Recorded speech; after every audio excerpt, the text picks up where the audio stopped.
Hello everybody, we're here with Hannah and Justin. Just closed on your brand new home. Both of you, congratulations. Thank you. Thank you. Very welcome. Hannah, you are a teacher who got one of my flyers over at Hector Cafferata. What do you teach? I teach first grade. First grade, fun grade? Yes, the babies. There's still not quite kindergarten babies, but they're babies. Still young. My junior in high school is still a baby. Anyway, Fair aging myself. Anyway, congratulations, guys. You're a teacher over at Hector Cafferata. What would you tell your colleagues over at Hector Cafferata, or fellow teachers, or you were just not that long ago one of those teachers who got a flyer and called someone and recognized someone from one of the videos. Now here's your video. What would you tell them about using Teachers Can Buy Homes?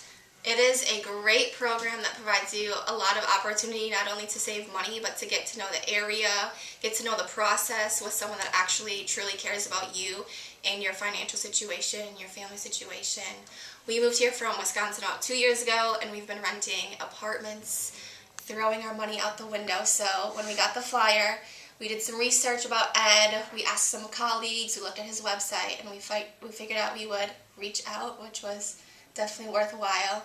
Yeah. We went through a lot of unknown territory, lots of stress, but very good outcome with every phone call, meeting we've had with Ed. So, highly recommend.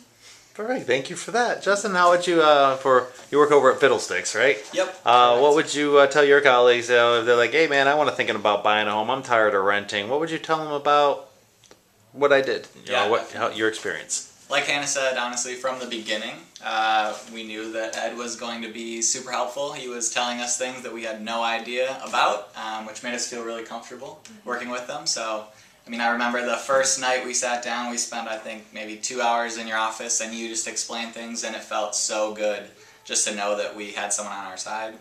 I have a process, and it's not the normal process. People think I'll find my own homes on Zillow. Call you have to open the door for me, and tell me and we write offers and what do you offer and all that stuff, and and you did this, and what I think is looking back in the past, in the future from looking at these videos is 2021 COVID. There were no homes, right? Correct. We looked. Yep. There was nothing.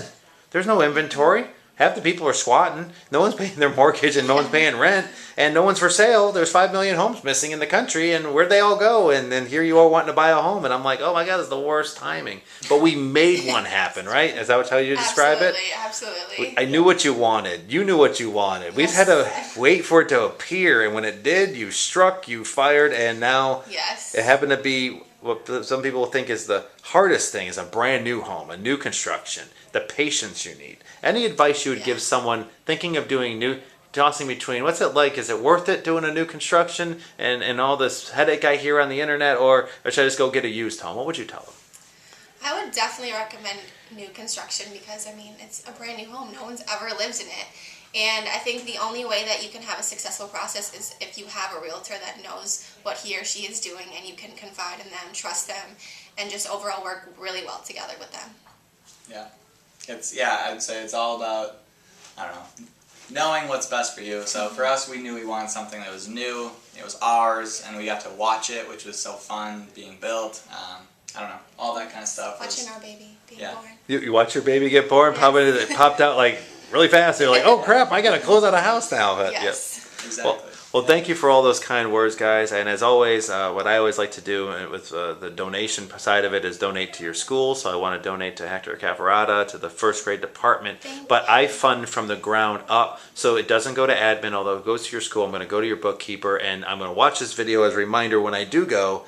Where do you think this money would best be spent if you had a choice of where the money goes for first grade? I would love to see this money go towards probably a lot of hands-on manipulatives and or books for our students, because we've gone through 2.5 years of COVID, and more than ever they need to be able to work with their hands, be able to read, be in the classroom working together. So manipulatives and books would be amazing for our class. It's called manipulatives? Yes. Okay, so things like to play with. They can, like counters or like letter tiles, stuff like that. Perfect. Well then, and normally that'd be something, if you wanted that idea, you'd have to pay for it out of pocket, right? Exactly. So now you don't have to. That's what I've always want to fund, what you don't have to fund. So Well, perfect. Well, I'll be by your school later. And as a final note, you guys are first-time home buyers. Yay. You guys are young, getting married soon. We are, You got your yes. house. I mean, everything's going right. What's it feel like to be a homeowner now? I don't know if it's hit me Yeah, yet. it doesn't feel real, but It's exciting though. When we get our keys, we'll walk in. It'll feel really good not to be in an apartment anymore. Perfect. Well, thank you so much, guys, for your words, and congratulations again. Thank you. you're welcome. Thanks.